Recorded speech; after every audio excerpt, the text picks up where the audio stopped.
Hello students, आज हम growth and development के टॉपिक 6 का थर्ड पार्ट डिस्कस करेंगे, जिसमें हम सोलो का ग्रोथ मॉडल और क्या डिफरेंस है एक्सोजीनियस और एंडोजीनियस ग्रोथ मॉडल्स में, इसमें हम जो है डिफरेंस करेंगे।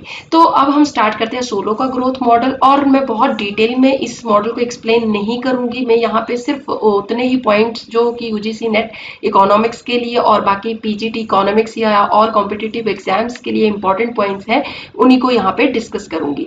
तो देखिए, सोलो का जो मॉडल है वो उसको एक्सोजीनियस ग्रोथ मॉडल भी कहा जाता है। सोलो ने एक्सटेंड किया था हैरेड डॉमर ग्रोथ मॉडल को। अब ये बहुत इंपॉर्टेंट पॉइंट है, कई बार इसके ऊपर क्वेश्चन पूछा जा चुका है कि सोलो ने कौन से मॉडल को एक्सटेंड किया था, या क्वेश्चन इस तरह से भी पूछा जा सकता है कि हैरेड डॉमर मॉडल को किसने एक्सटेंड किया था। सोलो का मॉडल जो है वो कॉन्टिन्यूस प्रोडक्शन फंक्शन जो कि कांस्टेंट रिटर्न टू स्केल को बताता है। कांस्टेंट रिटर्न टू स्केल का मतलब ये होता है कि अगर हम लेबर और कैपिटल को डबल करते हैं तो हमारी प्रोडक्शन भी डबल हो जाएगी।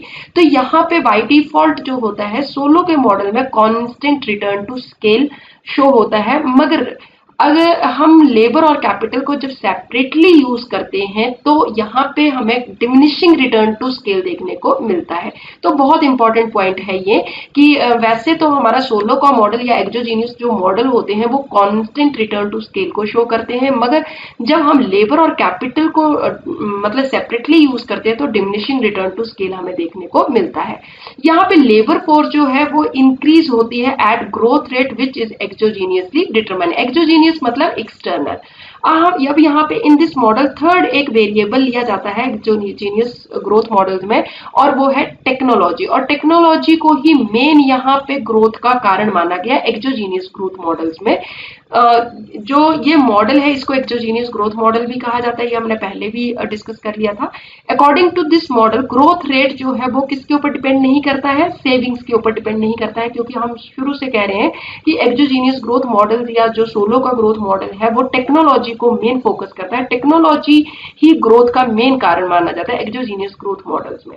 लेबर और कैपिटल एक दूसरे के परफेक्ट सब्स्टिट्यूट माने गए हैं। क्लोज्ड इकोनॉमी है, मतलब कोई एक्सपोर्ट इंपोर्ट नहीं होगा।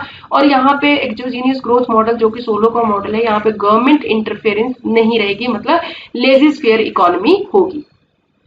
अब नेक्स्ट टॉपिक हमारे पास आता है difference between endogenous growth models and exogenous growth models.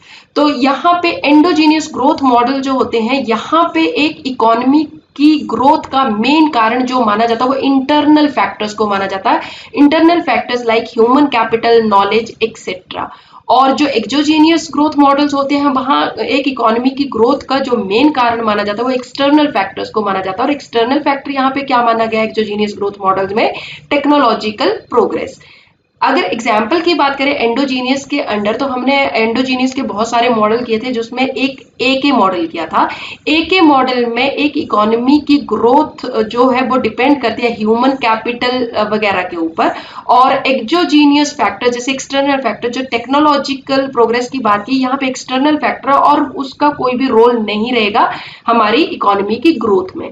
जबकि एक्सोजीनियस ग्रोथ मॉडल में हमने सोलो मॉडल अभी डिस्कस किया, तो सोलो मॉडल में मेन जो टेक्नोलॉजिकल प्रोग्रेस है वही एक इकोनॉमी की ग्रोथ का मेन कारण माना जाता है। सबसे इंपॉर्टेंट पॉइंट जो है थर्ड है डिफरेंस के लिए, जिसके ऊपर क्वेश्चन पूछे जाते हैं। एंडोजीनियस ग्रोथ मॉडल में ये कहा गया है कि इंक्रीजिंग रिटर्न टू स्केल होता है। देखिए, इंक्रीजिंग रिटर्न टू स्केल की बात की गई थी नॉर्मल, और यहाँ पे क्या एक्सोजीनियस में कांस्टेंट रिटर्न टू स्केल की बात की गई थी। और अब यहाँ पे एंडोजीनियस ग्रोथ मॉडल में जब हम कहते हैं कि लेबर और कैपिटल को हम सेपरेटली यूज मतलब अलग अलग करके यूज करते हैं, तो यहाँ पे कांस्टेंट रिटर्न टू स्केल मिलता है।